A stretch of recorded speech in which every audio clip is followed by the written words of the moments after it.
Bays has stepped up at different times, when we've needed him. And that's just comforting to see that we can win a couple different ways. And I think that's what's been impressive about this group. Thank you. Zach, you saw that Mixon was week to week, it appears. Do you expect him to be available for this week? I never said that. I think all of our guys right now are trending in the right direction for this week. So I'd probably call him more day-to-day. For someone like Joe, a running back with an ankle, limit him early in the week, so especially Wednesday, potentially going into Thursday, just to keep him off of it. So I wouldn't read anything to that if he's limited early in the week. And that way when you guys are out of practice. But I know he wants to play. He's going to do everything he can to put himself in that position. To be clear, there's zero connection to his injury from last year with this, right? Correct. Yeah. In the second half of the game, you're perfect on third down. You score on every possession. You scored 24 points, over 300 yards offense. Is that about as well as you could play? There was a lot of good things. It wasn't perfect by any stretch, but there was a lot of positives there. And really, it's one of those things you just go back and watch the first half, and there was a lot of good things in the first half too. It's just, it's one play in a drive that sets you back where you can't quite overcome it. But again, I thought our guys did a great job handling it at halftime and coming out and just doing the things that we knew we were capable of doing in the second half. I know Mixon right now is, you were just talking about that, but like last year when Mixon went out, that's when Joe Burrow's passing attempts really went up. Like, is the role of the run game right now really connected to Mixon, or do you view that as kind of two different things when you put the game plan together? Well, I think Mixon's one of the top backs in the league. But again, we want this thing to be to build a lot of things off the run. It keeps people at bay. When you can run the ball as well as we have at times, it just sets everything up, takes the pressure off the quarterback, takes the pressure off the offensive lineman too, where they don't have to protect as much. So, again, we want to be a team that can play with a lead and be able to attack you in a lot of different ways on offense when you've got that lead, and run the football as part of that. Zach, if Mixon can't go for any reason or with the ankle, how important is Chris Evans, and are you comfortable with him carrying the ball? Because we've seen him catch it, but yeah. We haven't seen him get many carries. Yeah, we are. It's just again, we haven't gotten a lot of plays in these games necessarily. So if you were seeing us like our defense is facing these 80-play games, you would see more of that. You'd see more of Samaje. You'd see more of Chris. But our plays have just been limited. We've been pretty balanced running and throwing. And Joe's still only getting, sometimes 16 to 20 carries. And so I'm not concerned about that load right now, but certainly we feel like we've got the depth in the backfield to get those guys opportunities when the opportunity comes up. When you look back at the first four games offensively, what's the one or two things you want to improve upon the most moving forward? Well, certainly starting faster, and taking the pressure off of our defense. I think if we could have better ball control in the first half and limit the defense, it certainly helps for them to be fresher in the second half. They've had some games now where they've been stuck on the field and had some long drives they've had to hold off. So that would be the biggest thing, is just, again, putting more points on the board early and taking control of the lead and helping our defense out. Zach, has there been a common denominator with the slow starts as you look back, or has it been something different each game that's kind of led to that? Yeah, we felt really good about that drive to start the game, last game. We felt like we were in good rhythm. We had good early calls. The OPI set you back, and then you miss a field goal. Same thing in the Chicago game. We got down there in field goal range and then took a sack on 3rd and 10. So, again, there's been times we've started off. It's kind of that last play of the drive where we just haven't completed it the way that we've wanted to finish the drive off. Zach, when you take a look at what Green Bay has, and this is kind of maybe just a very general approach, but how do you, as a coach, not get overwhelmed by their offense, Aaron Rodgers, and all of the weapons, or do you focus on one or two weapons that they have? Well, I've got a lot of belief in our defense. I feel like we're really good at all three levels there, with the D-line, the linebackers, and the back end. So those guys have a lot of confidence. They got to go out there and do their job and make plays and create turnovers and keep these guys against the chains a little bit. But we're all aware. This quarterback is arguably one of the top quarterbacks over the last 15 years. I've probably watched more Aaron Rodgers tape than any quarterback I've ever watched. I got the Dolphins and Joe Philbin came in, as the head coach. And so you watch kind of one of my first assignments in the NFL was when Joe Philbin came. We didn't have all the data from all the play information from the season, so we sat there and we watched, I think it was 19 games, and manually tagged all the tape. And so that was my first week in the NFL, was watching every snap Green Bay took in their NFC Championship run in 2011. And so I felt like I was like, man, is every quarterback in the league like this? And then you come to find out over the course of 10 years, he's special. So again, there's a lot of work that's going to be involved in this game. Starts with their tremendous quarterback, and they got really good tools and weapons around them, and LaFleur does a great job putting them in a good position. So it'll be a challenge for a whole team. Have you seen more snaps of Rodgers or Burrow? What would you say is the Rodgers? Yeah, there's a lot more tape out there to be had. Over 15 years, I'd say I've seen a lot more of Aaron Rodgers.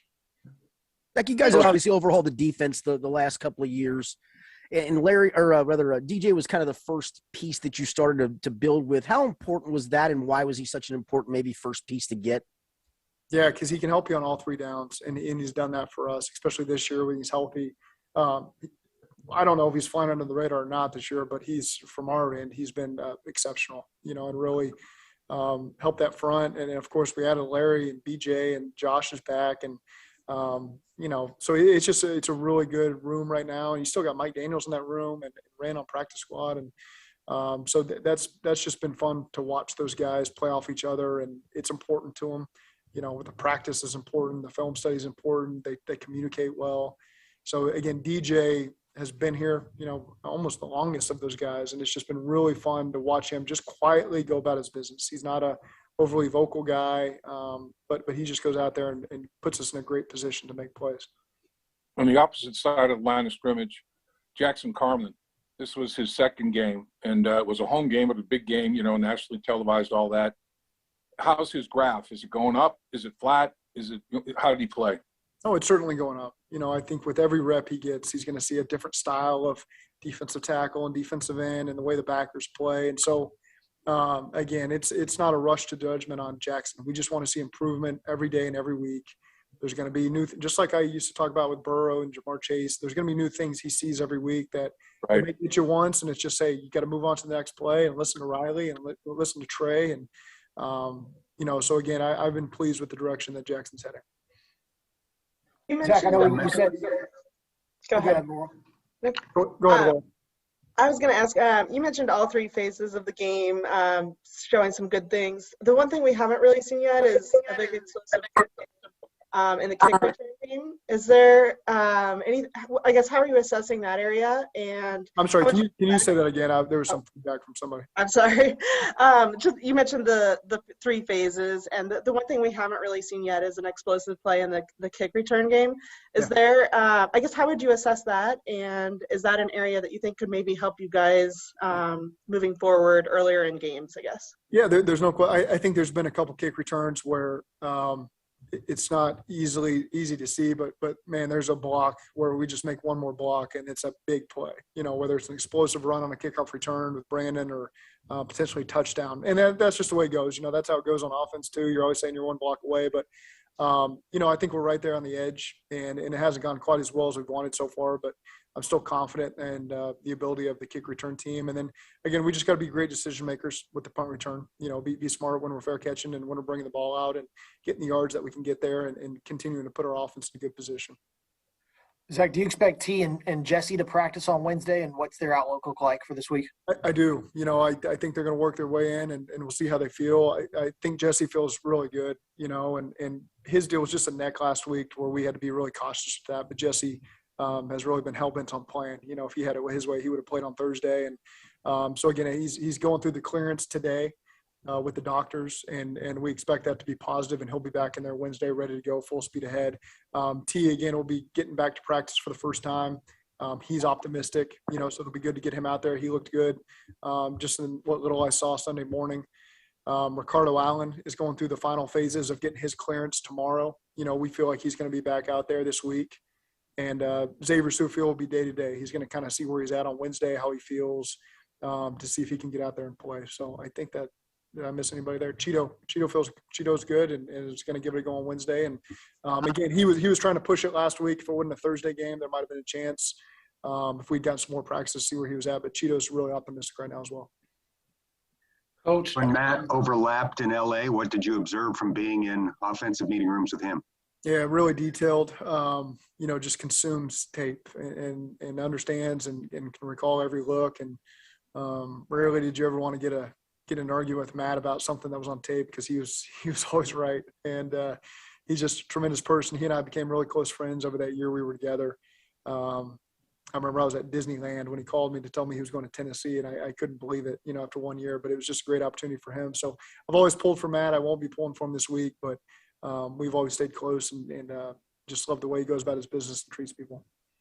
I had a two-part question for you. Going up against Aaron Rodgers, obviously the king of, getting teams to jump, how much of an emphasis are you guys going to put on that in practice? And then from a coaching standpoint, we saw Mike Tomlin kind of call the timeout before Aaron Rodgers was able to get the Steelers to jump. Does he demand more from you on the sideline as a coach when you're facing him, knowing you have to be ready for situations like that to call a timeout? Yeah, I mean, that's just the amount of clips I've seen of him over really going back to 2012 of taking maybe getting sacked in 2 minutes or a negative play and then immediately catching them with 12 guys on the field, or knowing that they're going to play Tampa 2 and get into a block play and gain another 15 yards and put them in field goal range. And just it's hard to find people better at that kind of situational stuff. There's a lot of things that probably don't show up in the stat sheet that he does situationally that are just tremendous that you use to teach quarterbacks. Over the 10 years I coached quarterbacks, there's so many situational clips of Aaron Rodgers that you used. I think the one from Sunday is a great example, with him and Tomlin of, Tomlin saw it coming, knew that they were going to get caught with 12. If you're not unimpeded to the quarterback, they're going to get a free play there to take a shot. And he scored many touchdowns over his career on free plays with 12 guys on the field. And so we got to be on top of that. We got to be smart with our substitutions. Because he stares your sidelines down while he listens to the play and tries to catch you with 12 guys. And our quarterback's pretty dang good at that too. That's a step that he's taken as well. And but Aaron Rodgers is really good. 2 more minutes, Box. It looks like you're trying to get in. Yeah, Coach, just away from the game, you were going to spend some quality time with family, but did part of that involve watching UC football? And if so, your thoughts about that? Yeah, I did. I watched the whole game. Man, how awesome is that for the city and that program? And Luke has just done a phenomenal job. I mean, he got that thing flipped around really quick, and those guys play hard. They're fun to watch. He's got the right types of players. They obviously believe in what those coaches are doing, and thought they played well in all 3 phases. And to go on the road in South Bend and win that game is just – I mean, I had so much fun watching that game with my neighbors, and you're just pulling for the Bearcats. And obviously they got a long road ahead for the rest of the season, but that was really, really awesome for Luke and the rest of the coaching staff and all those players. You obviously saw something in Desmond. He would have been in Eastern Kentucky if you hadn't. Did you see this? The biggest thing that stood out with Desmond was just his leadership. You saw a big guy who was athletic and strong, and he had tremendous leadership. And you went to all those quarterback workouts. I went to probably 20 of them, and most of them had a private quarterback coach or a coach running the workout. And that wasn't really what I wanted to see. And he might've been the last one we went to. And he ran the workout. He had 7 or 8 guys show up. He ran it. He told them what routes to run. And I remember asking the coach, like, what am I missing here? And the coach said, you're not missing anything. Somebody needs to offer this kid. And then again, we didn't sign him. He committed to us. And then Luke came in with his guys, and they re-recruited him and decided that they wanted him. And so they signed him, and then they've developed him. And so all the credit goes to that staff and Desmond for his work ethic. But it's just been really fun to watch, just knowing him for what little bit I knew him and watching that whole program take off. Zach, QB evals can be a little tricky here. Do you feel any satisfaction that you might have got that one right? Well, it's plenty of guys have the talent and the ability, but they got to get in the program. They got to be developed. And there's probably a lot of good quarterbacks out there that go and for whatever reason the system doesn't fit them and they don't get developed, and that's just part of life. But I think Gino and those guys have been coaching him hard for 4 years, and it's just been fun to see his development.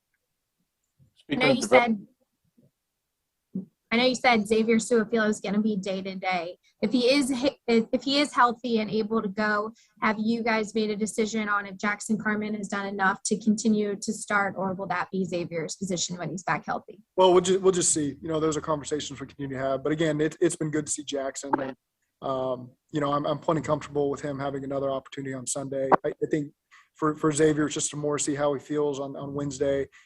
He doesn't quite feel full speed yet anyway. So fully anticipate Jackson to be in there on Sunday, and we'll get another opportunity on him. But it'll be good to see where Xavier comes in and how he can help us in any way. Two more. Dave Lapham, then Jay Morris, and then we'll cut it off. Speaking of development of a quarterback, Joe Burrow. I know it's only 14 games, but how different is he as a quarterback now than he was when you first got him? How much has he developed?